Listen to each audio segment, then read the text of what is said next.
وما العادون ولا يؤدي حقه المجتهدون الذي لا يدركه بعد الهمم ولا يناله غوص الفتن الذي ليس لحده صفة محدود ولا نعت موجود ولا أجل ممدود ولا وقت معلوم فطر الخلائق بقدرته ونشر الرياح برحمته وارتدى بالصخور ميدان أرضه ثم الصلاة والسلام والتحية والإكرام على البشير النذير السراج المنير على الرسول المؤيد المصطفى الأحمد مولانا أبي القاسم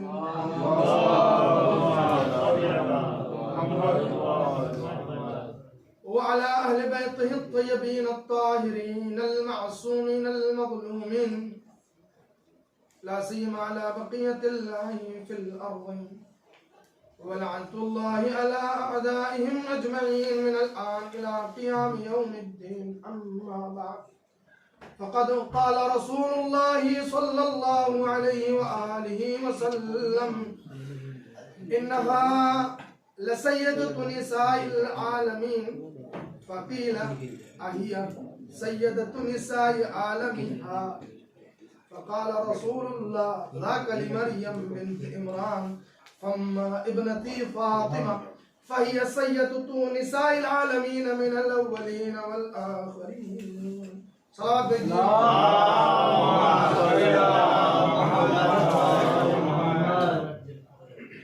آپ مومنین کی خدمت میں پیغمبر ختمی مرتبت حضرت محمد مصطفیٰ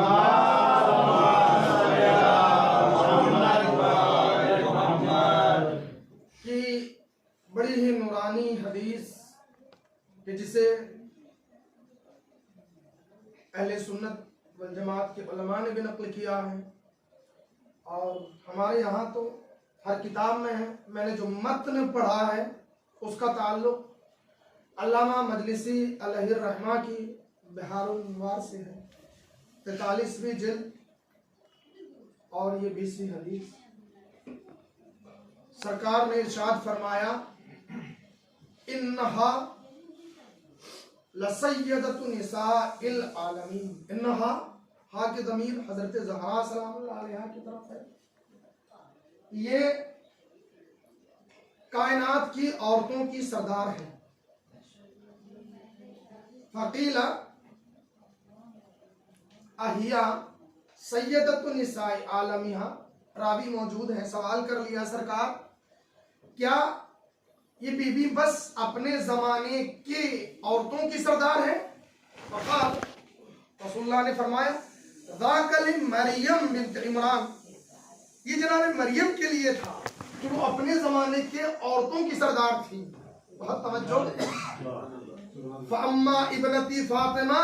لیکن یہ میری بیٹی فاطمہ فَهِيَ سَيَّدَةُ نِسَاءِ الْعَالَمِينَ. یہ تمام عالمین کی عورتوں کی سردار ہے. من الاولین والآخرین. آدم سے لے کر قیامت تک. میرے بڑے بھائی کے گھر کا افتتاح گھر میں حاضری ہوئی ہے. اس برکت کے لیے رکھا گیا ہے. میں نے چاہا کیوں نہ سیدہ عالمین کا تذکرہ کیا جائے, کچھ جنتی لوگوں کا تذکرہ کیا جائے تاکہ ہمارے گھروں میں سکون آئے, ہمارے گھر جنت نشان بنے اور ہماری زندگی میں وہ سکون میسر ہو جو پروردگار نے وہ فضائل ہمارے دلوں میں ہمارے نفوس میں پروان چڑھے جن سے آل محمد علیہ السلام کو راستہ کیا تھا. لہذا میں نے اس حدیث کا انتخاب کیا اور لیٹسٹ مناسبت بھی جو بھی گزری ہے اور آئندہ بھی آنے والی ہے, یہ ایام منسوب ہے جناب فاطمہ زہرا سلام اللہ علیہا سے.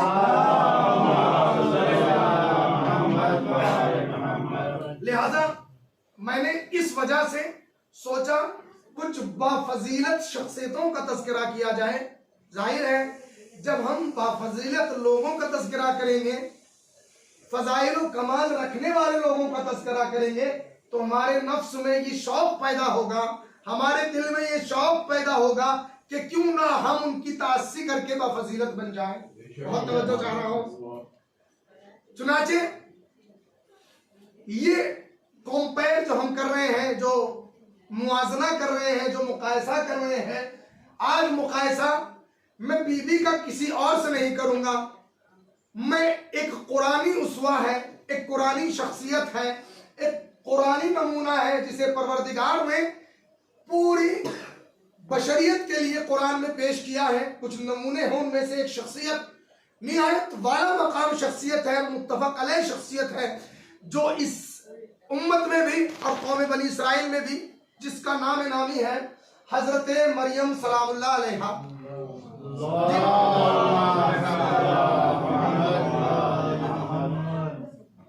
جناب مریم کو پروردگار نے قرآن مجید میں تقریباً 20 خصوصیات عنایت کی ہیں. 20 فضائل ایسے ہیں قرآن مجید نے جس کا تذکرہ جناب مریم سلام اللہ علیہا کے لیے کیا ہے. ظاہر ہے کمپیئر کرنے کا، موازنہ کرنے کا، مقایسہ کرنے کا حضور لاجک یہ ہے کہ ان دونوں کی شخصیت میں جو کمال کے پہلو ہیں وہ سامنے آئے، ان کی رفتار کا موازنہ کیا جائے، کردار کا موازنہ کیا جائے، اعمال کا موازنہ کیا جائے، نظریات کا موازنہ کیا جائے. اور دیکھیے یہ غلط طریقہ ہے کمپیئر کرنے کا، یہ غلط روش ہے موازنہ کرنے کی، مقایسہ کرنے کی، تقابل کرنے کی، کہ ہم سید عالمین کا، صدیقہ طاہرہ کا مقابلہ کسی جھوٹی سچی سے کر دیتے ہیں. بہت توجہ. ہاں دیکھیں ہونا نہیں چاہیے، یہ عقل میں آنے والی بات ہی نہیں ہے. اما جب مقابلہ کیا جاتا ہے، کند ہم جنس با ہم جنس پرواز، ہاں ہم جنس کا ہم جنس سے ہوتا ہے، ایسا نہیں ہوتا. کیا ممکن ہے کہ ایک شخص عالم ہو اور ایک شخص جاہل ہو؟ اب ہم ان دونوں کا موازنہ کریں، ہماری عقل مانے گی؟ ان میں کیا تقابل ہے؟ کون سی تقابل؟ یعنی جہاں مماثلت کے پہلو پائے جائے. بہت توجہ. جہاں مماثلت کے پہلو پائے جائے، مثلیت پائی جائے، نظیر پائی جائے. ایک عالم کا جاہل سے مقابلہ نہیں ہو سکتا، بلکہ جب بھی مقابلہ کیا جائے گا ایک عالم کا دوسرے عالم سے کیا جائے گا، ہے نا؟ دو انجینئر ہیں تو ان کا مقابلہ کر سکتے ہیں. ہاں یہ زیادہ ایکٹیو انجینئر ہیں دونوں انجینئر سیم کالج کے پڑھے ہوئے ہیں، سیم پروجیکٹ پہ کام کر رہے ہیں، تو موازنہ صحیح ہے. اب ایک انجینئر ہے اور ایک ایسے ہی کوئی معمولی عام سا آدمی ہے، ہو سکتا ہے اس کا موازنہ؟ نہیں ہو سکتا. یہ ہمارے ذاکرین کی بھی غلط فہمی رہی ہے. ہم لوگوں نے صدیقہ طاہرہ کا مقابلہ ان لوگوں سے کیا ہے جو صف میں آتے ہی نہیں ہے. بہت توجہ. جو صف میں آتے ہی نہیں ہے. ارے صادق آل محمد کا فرمان بھول گئے. مولا نے فرمایا لا یقاس بنا احد، ہمارا کسی سے موازنہ نہ کرنا، کسی سے مقایسہ نہیں کرنا. اگر ہمارا موازنہ کیا جائے گا انہی ہستیوں سے کیا جا سکتا ہے جسے اللہ نے بھیجا ہے. ایک سلوات بھیجتے ہیں.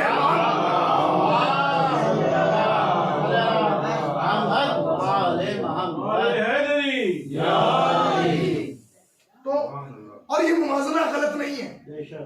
کوئی یہ نہ سوچے خدا نہ خواستہ ہم جناب مریم کو کمتر اور جناب زہرا سلام اللہ علیہا کو ان کے اندر معاذ اللہ نعوذ باللہ جناب مریم. دیکھیں بہت باریک بات ہے، نہ مجلس میں اس کی طرف کوئی جملہ آپ نے سنا ہی نہیں ہوگا، میں دعوے سے کہہ رہا ہوں، گزر جاتے ہیں لوگ.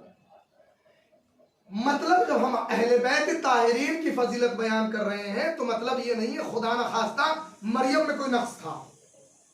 دیکھیں بہت توجہ، مریم میں نقص نہیں تھا، لیکن ہر ایک چیز زمانے کے اعتبار سے، مقتضائے حال کے اعتبار سے پروردگار ہر امت میں رکھتا ہے.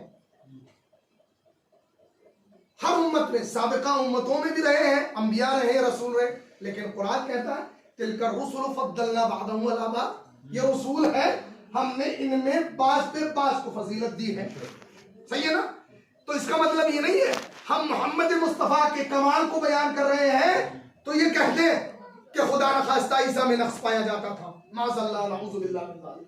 ایسا کوئی ارادہ نہیں ہے، بلکہ جناب عیسیٰ اپنی امت میں جو تقاضے تھے پروردگار نے انہیں اس امت کا انسان کامل بنایا تھا، اس امت کا رہبر بنایا تھا، اسوہ بنایا تھا، آئیڈیل بنایا تھا، نمونہ بنایا تھا، سرمشق بنایا تھا اس امت کے لیے، کیونکہ اس امت کی کیپیسٹی اتنی ہی تھی۔ دور بدلا ہے، حالات بدلے ہیں، یہ امت قیامت کے قریب ہوتی جا رہی ہے اور اسے ظہور کی وادیوں سے گزرنا ہے۔ بہت توجہ، اس کی عقل شکوفہ ہو رہی ہے۔ نہ جانے کبھی کبھی الفاظ میرے لفظ میری زبان پہ کچھ فارسی کے آ جاتے ہیں، لیکن یہ عقل اس کی بڑھتی جا رہی ہے، ترقی یافتہ عقل ہوتی جا رہی ہے اس کی، لہذا اس دور میں ان سے کامل اسووں کی ضرورت ہے۔ اسوہ کسے کہتے ہیں؟ اسوہ کہتے ہیں نمونے کو، الگو کو۔ فارسی زبان میں بھی رائج ہے اور یہاں بھی دیکھا ہے آپ نے، آپ کہیں مارکیٹ میں جائیں، کوئی ایک پروڈکٹ اور اس کے بعد مثلا لباس، سب سے آسان چیز جو سامنے کا ہے مارکیٹ میں، لباس کا مجھے اس طرح کے 50 پیس چاہیے مثلا، وہ ایک نمونہ دکھاتا ہے،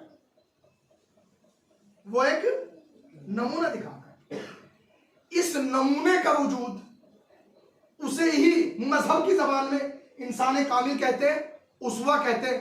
لقد کان لکم فی رسول اللہ اسوۃ حسنہ، ہم نے تمہارے لیے اللہ کے رسول کو اسوہ بنایا۔ اسوے میں اور ہیرو میں بہت بڑا فرق ہے، بہت توجہ۔ اسوہ اللہ بناتا ہے، ہیرو کمپنیاں بناتی ہیں، صحیح ہے نا؟ اسوے بنائے ہیں اللہ نے، جیسے موسیٰ اسوہ تھے، عیسیٰ اسوہ تھے، ائمہ اسوہ ہیں، رسول اللہ اسوہ۔ اسی طرح کچھ خواتین بھی پروردگار نے بطور آئیڈیل پیش کی ہے، صحیح ہے نا؟ ان میں ایک ذات حضرت مریم کی ہے، اور اس امت میں جو سب سے افضل اسوہ ہے، اس اسوے کا نام ہے حضرت فاطمہ زہرا۔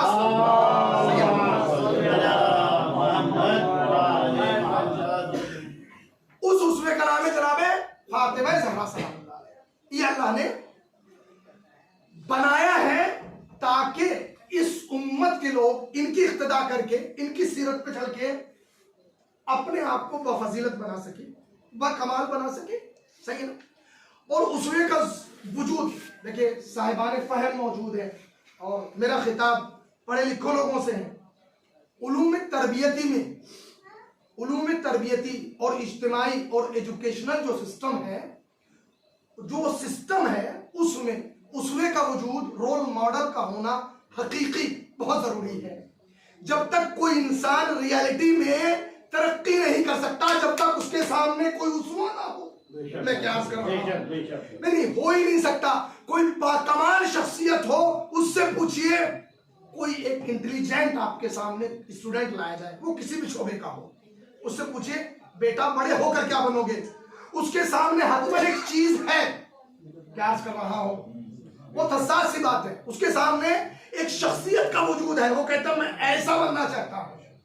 تو شریعت نے کچھ اسوے بیان کیے کہ تمہیں کچھ اور نہیں بننا، ان جیسا بننا ہے، ان جیسا نہیں، ان کی تعصی کرنی ہے، ہم تک پہنچ جاؤ گے۔ ان میں ایک شخصیت کا نام ہے جناب زہرا سلام اللہ۔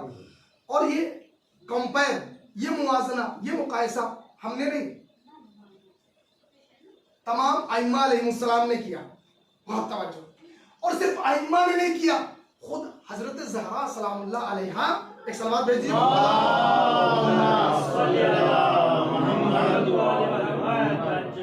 فرماتی ہیں رسول اللہ کی صحبت میں بیٹھی ہوئی ہیں، تذکرہ جناب مریم کا ہو رہا ہے، مرتبہ کہتی ہیں یا ابت انا خیر ام مریم، بابا یہ ارشاد فرمائیے میں افضل ہوں یا مریم افضل ہے؟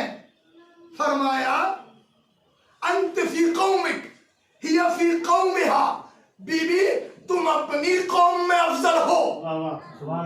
کیا عرض کر دیا میں نے؟ تم اپنی قوم میں افضل ہو، مریم اپنے قبیلے میں افضل تھی۔ مریم، آئیے تھوڑا سا قرآنی کچھ چیزیں ہیں، میں بہت جلدی گزروں شاید وہ ایک زاویہ اس کو میں پیش کرنا چاہتا ہوں. جناب مریم خاندان کے اعتبار سے کون ہے؟ جناب عمران کی نسل سے.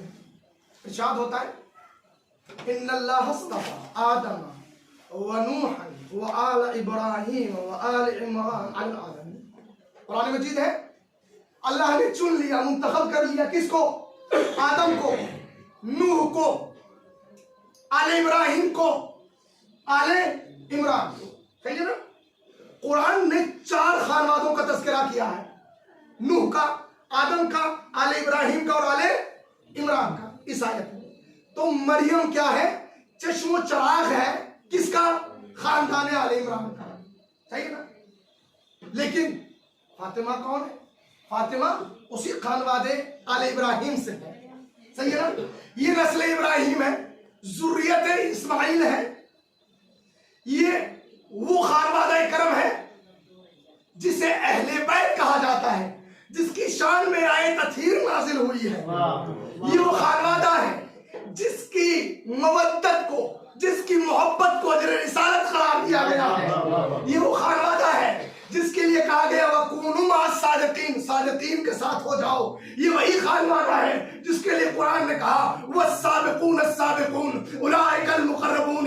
یہ وہی خانوادہ ہے، یہ وہی خانوادہ ہے جس کے لیے ارشاد ہوتا ہے سلام علی آل یاسین، آل یاسین کو سلام ہو. مریم وہ ہے جس کے خانوادے کا تذکرہ قرآن میں صرف ایک آیت میں ہے. فاطمہ وہ ہے پورا قرآن جس کے خانوادے کا تذکرہ.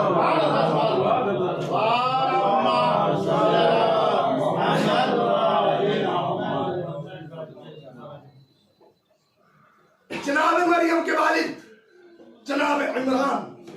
ایک سوال بھیج دیں محمد علیہ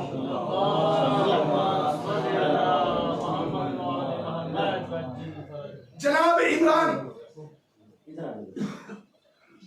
عمران جناب داؤد کے 14ویں فرزند ہیں. کتنے؟ 14. نسل کے بعد یہ سلسلہ ملتا ہے جناب داؤد سے، اور یہ نسل آل عمران. بعض علماء یہ کہتے ہیں کہ جناب عمران نبی نہیں تھے، لیکن اخیراً امام جعفر صادق علیہ السلام کی حدیث آپ نے فرمایا وہ بنی اسرائیل کے ایک نبی تھے. صحیح. آل عمران اسے کہتے ہیں جناب عمران. کون ہے جناب عمران؟ جناب مریم کے والد ہیں. صحیح ہے نا؟ فاطمہ کے والد کون ہے؟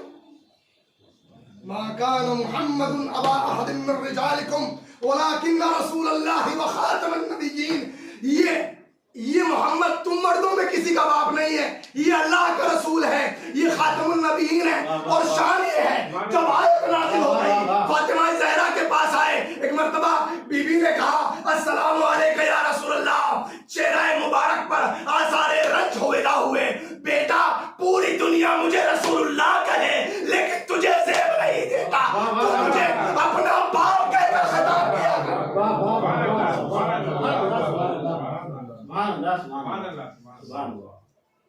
ماں کون ہے؟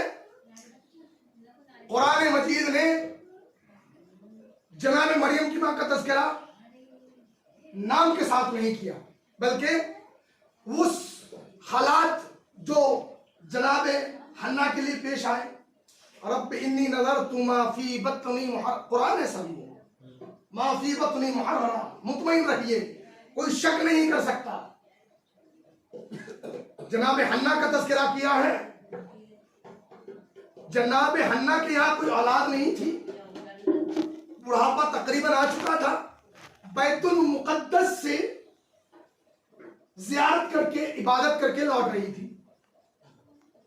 بڑھاپے کا عالم تھا، ایک سایہ دار درخت کے نیچے بیٹھ کے آرام کرنے لگی.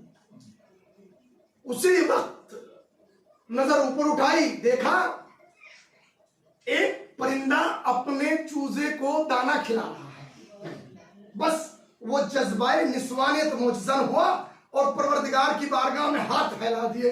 رب انی نظرت ما فی بطنی محررا، اے پروردگار پوری میں ہو چکی ہوں، اولاد مجھ سے پیدا نہیں ہوگی، لیکن تو قادر مطلق ہے، تو اپنی عطا سے دے سکتا ہے۔ اے پروردگار میں نظر مانتی ہوں جو بھی بچہ تو مجھے دے گا میں تیرے گھر بیت المقدس کا خادم بنا دوں گی۔ اللہ نے ایک بیٹی دے دی جس کا نام رکھا مریم۔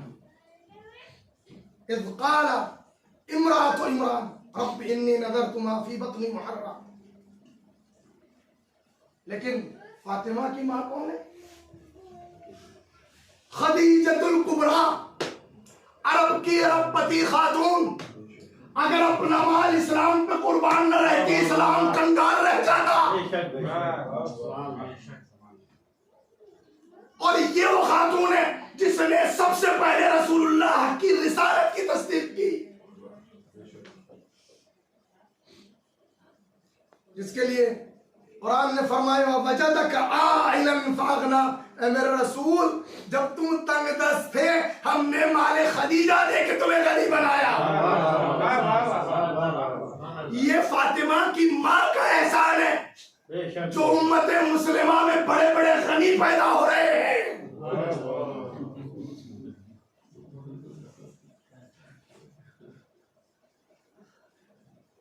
جناب خدیجہ کو اللہ نے بڑی عظمت دی۔ آئیے نیکسٹ اسٹیپ کی طرف بڑھتے ہیں۔ جناب مریم کے لیے قرآن مجید نے کہا وَإِذْ قَالَتِ الْمَلَائِكَةُ يَا مَرْيَمْ إِنَّ اللَّهَ اصْطَفَاكِ وَطَهَّرَكِ وَاصْطَفَاكِ عَلَى النِّسَاءِ الْعَالَمِينَ۔ ملائکہ نے کہا اے مریم اللہ نے تمہیں منتخب کر لیا، پاک و پاکیزہ بنا دیا، عالمین کی عورتوں کے اوپر چن لیا، منتخب کر لیا۔ یعنی اللہ نے اس آیت میں جناب مریم کی طہارت کا اعلان کیا۔ آئیے فاطمہ کے لیے کیا کہا؟ فاطمہ کو مرکز تطہیر بنا کر پروردگار نے فرمایا انما یرید اللہ لیذھب عنکم الرجس اہل البیت وَيُطَهِّرَكُمْ تَطْهِيرًا۔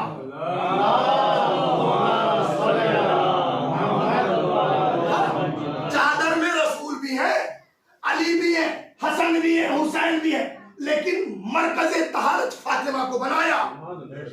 میں کیا عرض کر رہا ہوں؟ مرکز طہارت فاطمہ کو بنایا۔ اور یہ بھی عجیب جنبہ ہے، پروردگار نے قرآن میں جناب مریم کی طہارت کا تذکرہ تو کیا لیکن جناب حنا خاتون یعنی مادر مریم کی طہارت کا اعلان نہیں کیا۔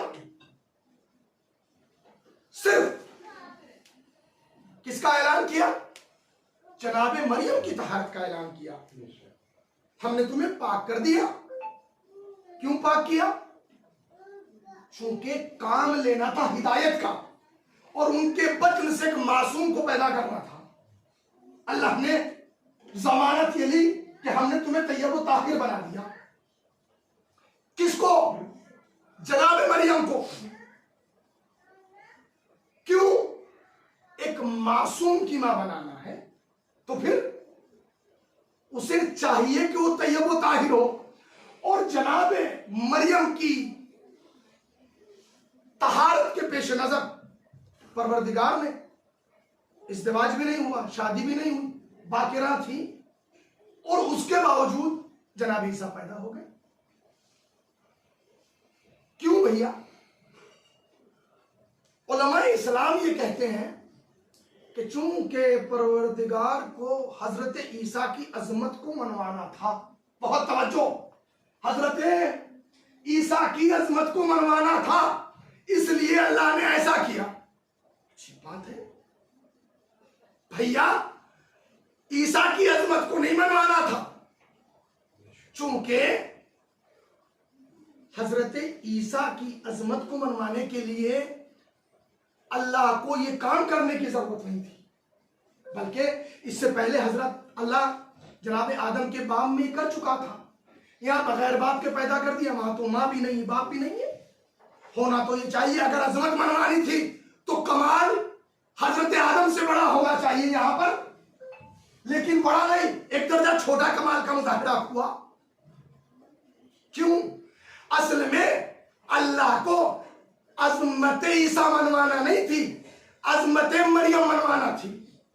اور وہ یہ کہ دیکھو پوری قوم بنی اسرائیل میں کوئی ایک شخص بھی ایسا نہیں تھا جو جناب مریم کی ہمسر ہوتا، جناب مریم کے برابر ہوتا ایمان میں، تقوی میں، طہارت میں، پرہیزگاری میں. اس لیے پروردگار نے اصول خلقت تبدیل کر کے جناب مریم کو باقرہ رکھ کے ماں بنانا گوارا کیا، لیکن کسی کافر کے حبالۂ عقد میں لے جانا گوارا نہیں کیا. اما جس مریم کو ایک معصوم کی ماں بنانا ہو، اللہ نے یہ کیا کہ نظام خلقت کو تبدیل کیا.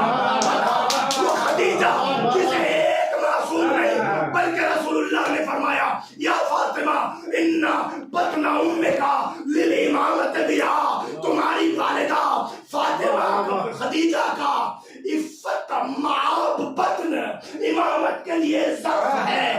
جسے ایک معصوم کی ماں بننا ہو، جسے ایک معصوم کی ماں بننا ہو، اللہ کو گوارا نہیں ہے، اللہ کو گوارا نہیں ہے کسی کافر کے سائے میں چلی جائے. جس خدیجہ کو ایک نہیں 12 معصوموں کی ماں بننا ہو، بھلا کیسے ممکن ہو اسے رسول سے پہلے 3 کافروں کے حبالۂ عقد میں جانے دیا.